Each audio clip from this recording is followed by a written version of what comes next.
Ever wonder what really goes on inside the black tent? I'm Matt Faulkner, and this is Overtime.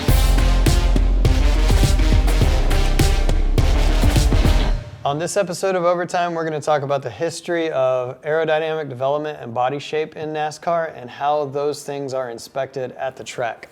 Now, in the beginning of NASCAR, talking the 40s, 50s, you actually bought your race car at the showroom. So you would go to the dealership, buy your car, modify it, and race it. And the shape of the body was determined by the shape of the actual car.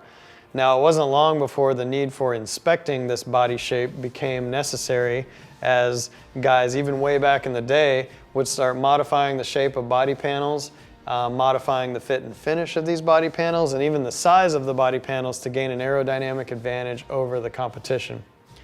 These aerodynamic enhancements that teams were making to their cars, even back in the early days of NASCAR, soon pressured NASCAR into finding a way to inspect cars to make sure all the cars were somewhat equal to each other.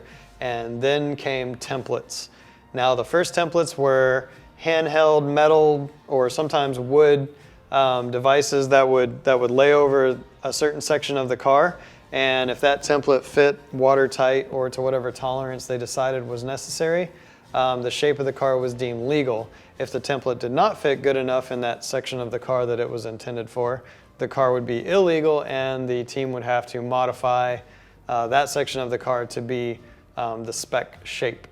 Now, this evolved through the 70s, 80s, 90s, early 2000s, pre-Car of Tomorrow days, into cars that were shaped generally like the actual cars in the 80s, to cars in the mid-2000s that were shaped like bananas. Mostly because the templates weren't connected to each other.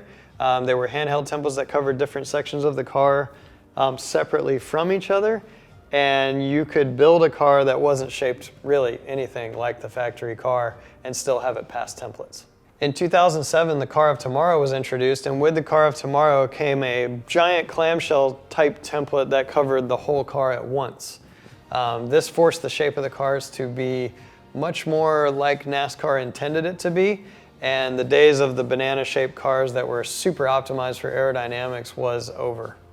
Now, in an effort to hopefully speed up inspection time and also provide a more fair inspection to all the teams, in 2018, the Hawkeye laser inspection station was developed.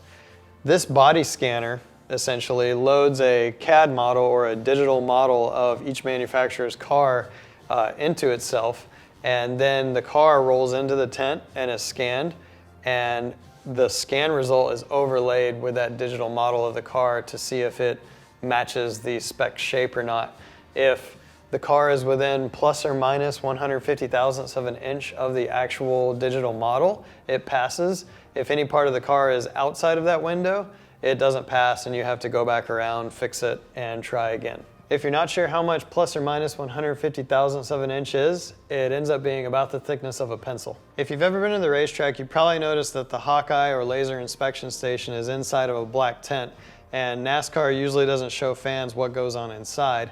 So to give you a brief explanation of what happens and how the Hawkeye works, there's a series of projectors, just like projectors that you'd shine in a conference room. There's 8 projectors in total, and they shine targets onto the car that are then read by 16 different cameras. The cameras read the targets on the car and are able to compute a scan result from the images that they collect. They overlay this result over the CAD model, and you have your inspection that takes place in about 30 seconds instead of what was up to hours using handheld templates back in the old days. Outside the tent, NASCAR has a computer where they can see this result, and it's color-coded. So if the car is green, it passes. If it's red or blue, it doesn't pass. Red means the car's too big in sections. Blue means the car's too small in sections. They will definitely let you know which sections of the car do not pass, and you have to go work on them and then come back around and inspect again. Now, teams are allowed to have a replica of the Hawkeye or laser inspection station at their shop. And so we're able to roll through the same process that we would at the track, make sure that the body matches the digital model like it should, and make sure that the suspension and wheel alignments are also correct, so that when we go to the track, we can hopefully pass the first time and not have to roll through multiple times to get the car ready to race. So there's a little bit of info about the history of NASCAR body shapes and how they're inspected. We went from racing perfectly stock cars back in the 50s and 60s to being wildly shaped like bananas essentially through the early 2000s, to now that being reeled back into cars that are shaped perfectly symmetrical and have very little wiggle room and are actually laser scanned at the track to make sure of this fact. The aerodynamic development now, like the window we have to develop within, is very small these days, but it's still worth the development that we put into them. And honestly, it makes the difference between the cars that are faster and the cars that aren't as fast at the track.